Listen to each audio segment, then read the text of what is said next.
Assalamualaikum warahmatullahi wabarakatuh. Kami dari kelas 11 IPS 2 akan menceritakan tentang Nabi Muhammad mengembangkan agama Islam. Sebelumnya perkenalkan, nama saya Fakria Zazabilah dan ada teman-teman saya yaitu Nadia Hera dan Ratu Friskila. Rasulullah SAW merupakan nabi terakhir sekaligus rasul yang diangkat pada tanggal 17 Ramadan di usia 40 tahun. Ia memiliki sejarah dakwah pada periode Mekah.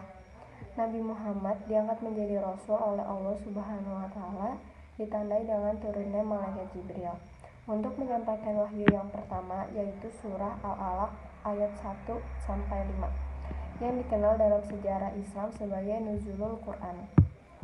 Setelah itu, selama 13 tahun secara berangsur-angsur wahyu berupa ayat Al-Quran diturunkan kepada beliau sebanyak 4.726 ayat, meliputi 89 surah, salah satunya surah Al-Mudaththir ayat 1 hingga 7 yang turun setelah wahyu pertamanya.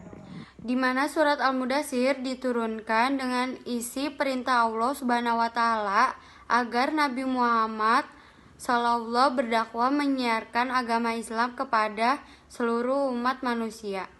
Sedangkan isi ajaran-ajaran yang disampaikan oleh Rasulullah di awal kenabiannya adalah tentang keesaan Allah Subhanahu wa taala, hari kiamat sebagai hari pembalasan, kesucian jiwa dan persaudaraan dan persatuan.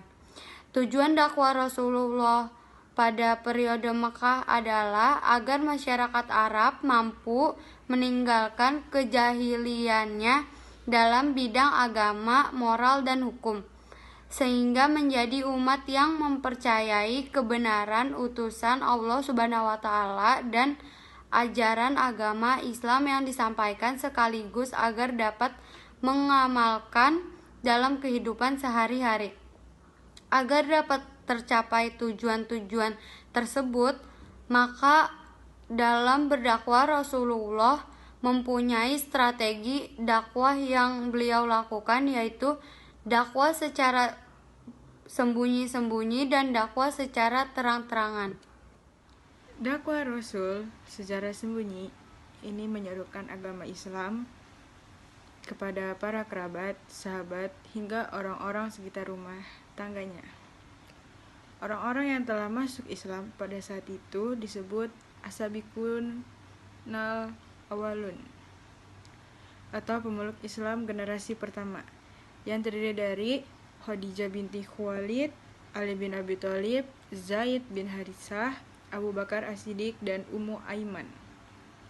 Sedangkan dakwah secara terang-terangan dimulai sejak tahun keempat kenabian setelah turunnya wahyu yang berisi perintah Allah Subhanahu wa taala agar dakwah itu dilaksanakan secara terang-terangan. Dua tahap dakwah Rasulullah secara terang-terangan ini adalah mengundang kaum kerabat keturunan dari Bani Hashim untuk menghadiri jamuan makan sekaligus mengajak agar masuk Islam. Sedangkan tahap selanjutnya, Rasulullah mengumpulkan para penduduk Mekah untuk berkumpul di Bukit Safa. Selain itu, Rasulullah menyampaikan dakwahnya kepada para penduduk di luar kota Mekah. Di antara orang-orang yang masuk Islam di luar Mekah, antara lain Abu Dzar Al-Ghifari dan Tufail bin Amr Ad-Dausi. Sedangkan dari kalangan orang kafir yang masuk Islam ialah Hamzah bin Abdul Muthalib dan Umar bin Khattab.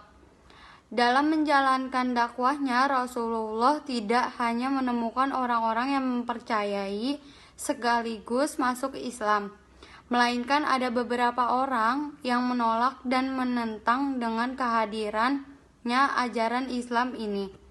Salah satunya kaum Quraisy.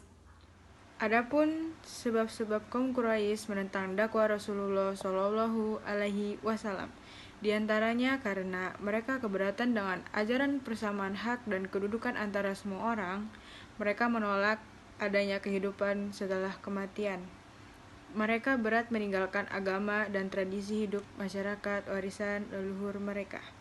Selain itu, mereka menentang keras dan berusaha menghentikan dakwah Rasulullah Shallallahu Alaihi Wasallam sebab Islam melarang menyembah berhala.